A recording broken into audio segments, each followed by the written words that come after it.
کہ جناب عیسیٰ علیہ السلام نے اپنی والدہ محترمہ حضرت مریم رضی اللہ تعالی عنہا کی صفائی اور پاک دامنی بیان فرماتے ہوئے کچھ جملے ارشاد فرمائے کہ اے لوگو، میری ماں کے بارے میں غلط نہ سوچو، میں اللہ کا بندہ ہوں، اللہ پاک نے مجھے صاحب کتاب بنایا ہے اور مجھے نبی بنا کر دنیا کے اندر مبعوث فرمایا ہے، اور اس کے علاوہ اللہ پاک کی ذات نے مجھے مبارک بھی بنایا ہے، نماز پڑھنے کا حکم بھی دیا ہے، زکوٰۃ دینے کا حکم بھی دیا ہے، اور وَبَرًّا بِوَالِدَتِی، مجھے اپنی ماں حضرت مریم رضی اللہ تعالی عنہا کے ساتھ نیکی کرنے کا حکم بھی دیا ہے۔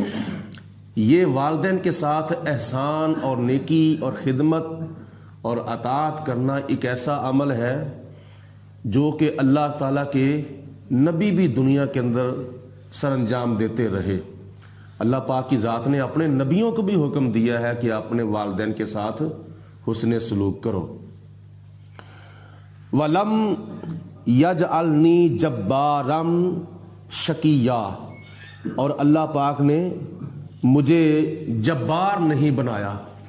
جبار کا مطلب ہے متکبر۔ اللہ پاک نے مجھے متکبر نہیں بنایا، مجھے سرکش نہیں بنایا، شقیہ، اور مجھے اللہ پاک نے بدبخت بھی نہیں بنایا۔ اللہ پاک کے نبی جو غرور اور تکبر سے پاک ہوتے ہیں، اسی طرح بدبختی سے اور بدقسمتی سے بھی اللہ کے نبی پاک ہوتے ہیں۔ یعنی خدا کے نبیوں کے اندر عاجزی اور تواضع ہوتی ہے۔ ہاں، کفار کے سامنے اللہ کے نبی باروب اور پر وقار ہوتے ہیں، جب اللہ کی بارگاہ میں حاضر ہوتے ہیں تو پھر عاجزی اور انکساری اختیار کرتے ہیں، جیسا کہ نبی پاک علیہ الصلوۃ والسلام معراج کی رات کو لا مقام پر جاتے ہوئے اللہ کی بارگاہ میں حاضر ہوئے تو خدا نے فرمایا میرے محبوب میرے لیے کیا تحفہ لے کر آئے ہو؟ تو اللہ تعالیٰ کی ذات تو وہ ذات ہے جس کے خزانوں میں کوئی کمی نہیں ہے۔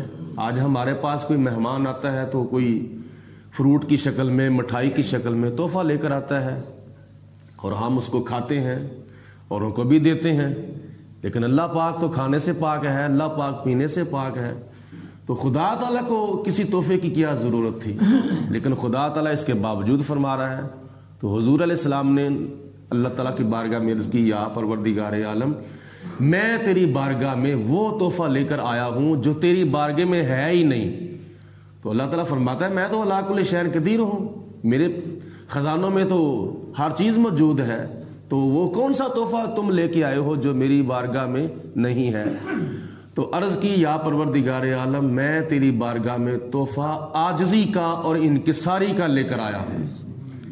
تیرے اندر عاجزی نہیں ہے، تیرے اندر انکساری نہیں ہے، یا اللہ تو نہ رکوع کرتا ہے، نہ قیام کرتا ہے، نہ سجدہ کرتا ہے، ان چیزوں سے تو پاک ہے، تو لہذا میں تیری بارگاہ میں عاجزی اور انکساری کا تحفہ لے کر آیا ہوں۔ التحیات للہ والصلوات والطیبات، ہر قسم کی عبادت میں تیری بارگاہ میں تحفے کے طور پر لے کر آیا ہوں۔ تو آگے سے پھر خدا تعالیٰ نے بھی تحائف عطا فرمائے، السلام علیک ایھا النبی ورحمۃ اللہ وبرکاتہ۔ یہ اللہ کی طرف سے حضور علیہ السلام کو تحائف عنایت کیے جا رہے ہیں کہ اے میرے محبوب، تجھ پر سلام ہو اور اللہ کی رحمتیں ہوں اور اللہ کی برکتیں ہوں۔ بہرحال اللہ کے نبی حضرت عیسیٰ علیہ السلام جبار بھی نہیں ہیں اور شکی بھی نہیں ہیں، یعنی بدبخت بھی نہیں ہیں۔ والسلام علی یوم ولدت، اور عیسیٰ علیہ السلام نے آخر پہ ایک بات قوم کو یہ بھی ارشاد فرمائی اپنی ماں کا دفاع کرتے ہوئے، فرمایا کہ مجھ پر اس دن بھی سلام ہو جس دن میں پیدا ہوا تھا۔ دوسرے نمبر پر وَيَوْمَ أَمُوتُ، اور جس دن میں ظاہری طور پر دنیا سے پردہ فرماؤں گا، وصال فرماؤں گا، اس دن بھی مجھ پر سلام ہو۔ وَيَوْمَ أُبْعَثُ حَيًّا، اور جس دن میں زندہ ہو کر اپنی قبر سے اٹھایا جاؤں گا اس دن بھی مجھ پر سلام ہو۔ 3 موقعوں پر خود نبی نے اپنے اوپر سلام بھیجا ہے، ولادت کے وقت، وفات کے وقت، اور قیامت کے دن زندہ ہو کر قبر سے اٹھنے کے وقت۔ ذالک عیسی ابن مریم، جب یہ خطاب فرما لیا تو خدا تعالیٰ نے فرمایا کہ اے لوگو، جس معاملے میں تم میرے پیارے نبی حضرت عیسیٰ علیہ السلام کی والدہ کے بارے میں شک کرتے ہو، یہ ہے حضرت عیسیٰ علیہ السلام کا تعارف۔ تم کہتے ہو کہ حرام کا بچہ جنا ہے، نہیں، حقیقت کیا ہے؟ حقیقت یہ ہے ذالک عیسی ابن مریم، یہ ہے مریم کے بیٹے حضرت عیسیٰ علیہ السلام، جن کا مرتبہ مقام آپ نے سنا ہے۔ قول الحق، اور یہ وہ بات حق ہے، سچ ہے، الذی فیہ یمترون، جس بات کے بارے میں یہ لوگ شک کرتے ہیں۔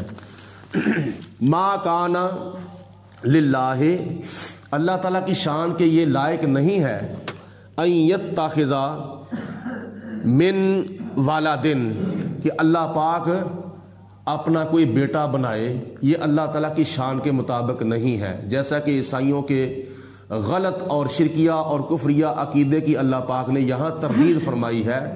عیسائی حضرت عیسیٰ علیہ السلام کو خدا کا بیٹا کہتے تھے، تو خدا تعالیٰ نے فرمایا ما کان للہ ان یتخذ من ولدن، اللہ کی شان یہ ہے ہی نہیں کہ اللہ پاک کسی کو اپنا بیٹا بنائے، سبحانہ، وہ تو پاک ہے ایسے رشتوں سے۔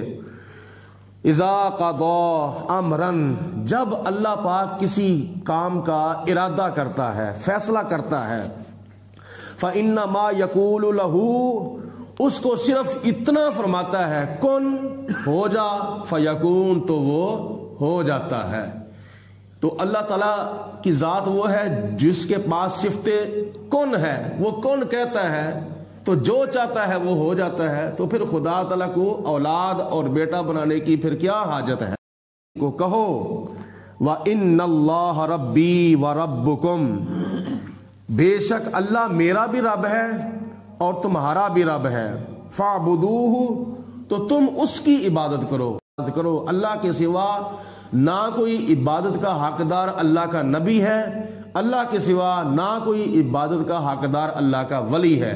تو جب نبی ولی اللہ کے سوا عبادت کے حقدار نہیں ہے تو بت کون سی چیز ہے؟ اس لیے اللہ پاک نے فرمایا کہ میری بندگی کرو، ھذا صراط مستقیم، یہ جو میں نے تمہیں راستہ دکھایا نا، یہ سیدھا راستہ ہے، اور یہ سیدھا راستہ جنت کو جاتا ہے، جہنم کو نہیں جاتا بلکہ جنت کو جاتا ہے۔ فاختلف الاحزاب من بینہم، پھر عیسائیوں کے مختلف فرقے ہو گئے، عیسائیوں کے مختلف گروہ ہو گئے، اور ان گروہوں کے آپس میں پھر اختلاف ہو گئے، اللہ تعالیٰ کے بارے میں، عیسیٰ علیہ السلام کے بارے میں، کسی نے کچھ کہا، کسی نے کچھ کہا۔ ان فرقوں میں سے کچھ فرقے بڑے مشہور ہیں، یعقوبیہ، نستوریہ، ملکانیہ، اس طرح کچھ فرقے ہیں عیسائیوں کے جن کے مختلف عقائد ہیں۔ فَوَيْلٌ لِّلَّذِينَ كَفَرُوا، تو کافروں کے لیے بہت ہی خرابی ہے، بہت ہی تباہی ہے، بہت ہی بربادی ہے، مِن مشہد یوم عظیم، بڑے دن کی حاضری کے معاملے میں، یعنی بڑے دن کی حاضری کا دن جو ہے وہ کون سا ہے؟ وہ قیامت کا دن ہے۔ تو قیامت کے دن لوگ جب اللہ کی بارگاہ میں حاضر ہوں گے تو کافروں کے لیے اس وقت تباہی بربادی کے سوا، جہنم کے سوا کچھ بھی نہیں ہوگا۔ اسمع بہم وابصر، یہ لوگ کتنا کو سنتے ہیں، یہ لوگ کتنا کو دیکھتے ہیں۔ یوم یاتوننا، جب یہ لوگ ہمارے پاس حاضر ہوں گے قیامت کے دن، لیکن الظالمون اليوم، تو لیکن ظالم لوگ جو ہوں گے اس دن فی ضلال مبین، اس دن بھی گمراہ ہوں گے۔ دنیا کے اندر جو گمراہ تھے وہ قیامت کے دن بھی گمراہ ہوں گے، شرط یہ ہے کہ وہ گمراہی کے اندر یہ گر مرے ہیں، وہ کفر کے اندر، شرک کے اندر یہ گر مرے ہیں، تو قیامت کے دن بھی وہ لوگ گمراہ ہی ہوں گے، ان کو جنت کا راستہ نظر نہیں آئے گا۔ آگے خدا اپنے پیارے حبیب علیہ السلام کو ارشاد فرماتا ہے وَأَنذِرْهُمْ، اے میرے محبوب ان کو ڈراؤ، ان کافروں کو، ان مشرکوں کو ڈراؤ، یوم الحسرت، پچھتاوے والے دن سے، افسوس والے دن سے ان کو ڈراؤ۔ وہ کون سا دن ہے ان کے لیے؟ قیامت کا دن، کیونکہ قیامت کے دن کے بارے میں نبی پاک علیہ الصلوۃ والسلام نے ایک حدیث پاک میں ہمیں بھی اشارہ کرتے ہوئے سمجھایا ہے اور ارشاد فرمایا ہے کہ قیامت کے دن ہر بندہ پچھتائے گا، ہر بندہ پچھتائے گا۔ امام غزالی رحمۃ اللہ تعالی علیہ نے روایت نقل کی ہے کہ صحابہ نے آگے سے عرض کی یا رسول اللہ قیامت کے دن کافروں نے پچھتانا ہے، مشرکوں نے تو پچھتانا ہے، یہودیوں نے تو پچھتانا ہے، عیسائیوں نے تو پچھتانا ہے، ہندوؤں نے، سکھوں نے، تمام قسم کے غیر مسلم لوگ جو ہیں انہوں نے پچھتانا ہی پچھتانا ہے۔ تو آپ نے فرمایا سب نے پچھتانا ہے، تو کیا ہم بھی پچھتائیں گے؟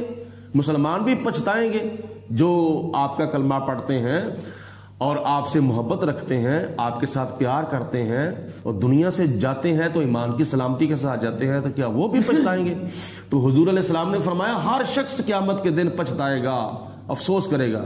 یا رسول اللہ بدکاروں نے تو پچھتا لیا، بدبختوں نے تو پچھتا لیا، تو نیکوکار کیسے پچھتائیں گے؟ ان کے پچھتانے کی کیا وجہ ہوگی؟ تو حضور علیہ الصلوۃ والسلام فرماتے ہیں کہ میرے صحابہ جب نیکوکار بھی اپنا نامہ مال دیکھیں گے تو وہ دیکھ کر کہیں گے کہ فلاں وقت ہم نے نیکی میں گزارا ہے اور فلاں وقت ہم نے نیکی میں نہیں گزارا، کاش ہم وہ وقت جو نیکی کے بغیر ہم نے گزار دیا ہے وہ بھی نیکی کے اندر ہی گزارتے، تو ہمیں زیادہ انعام ملتا، ہمیں زیادہ اللہ تعالیٰ کی بارگاہ سے اجر ملتا۔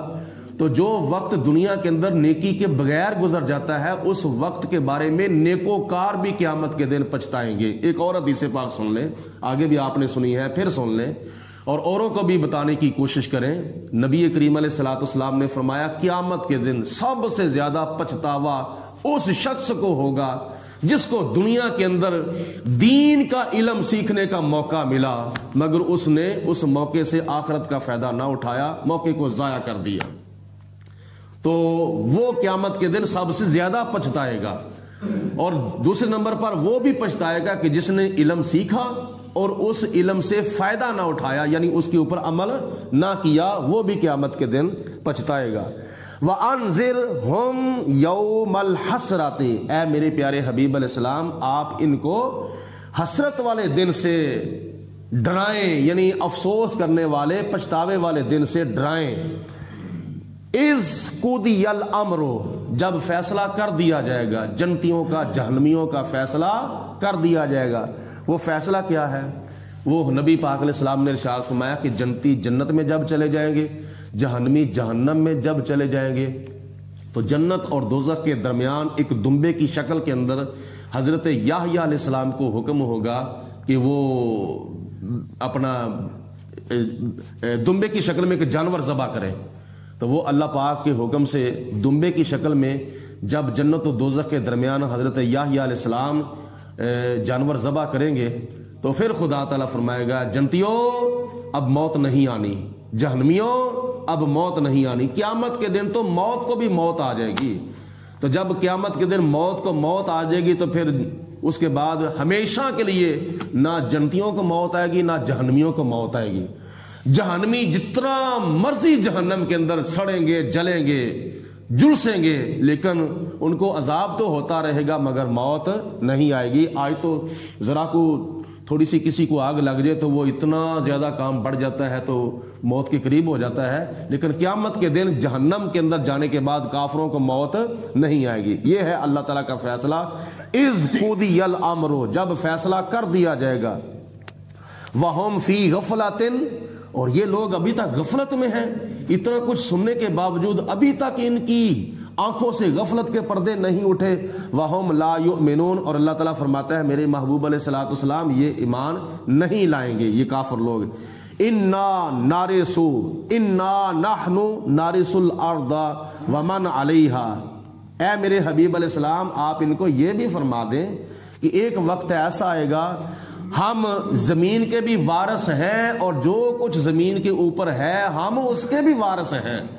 تم تو مر جاؤ گے، ایک دن ایسا آئے گا کل من علیہا فان، سب کچھ تباہ و برباد ہو جائے گا، لیکن اس کے بعد ہم وارث ہوں گے زمین کے، اور زمین کے اوپر جو کچھ ہے ہم اس کے بھی وارث ہوں، ہم چاہیں تو اس کو تباہ و برباد کر دیں یا برقرار رکھیں، جیسا کہ زمین کے اوپر جو کچھ ہے سب کچھ تباہ و برباد ہو جائے گا، لیکن زمین چٹیل میدان کی طرح ہو جائے گی، بالکل صاف ہموار ہو جائے گی، ٹوئے ٹبے بالکل برابر ہو جائے گی، نہ کوئی پہاڑ رہے گا نہ کوئی دریا رہے گا، بالکل صاف زمین ہو جائے گی، اس کے اوپر پھر میدان محشر برپا ہوگا۔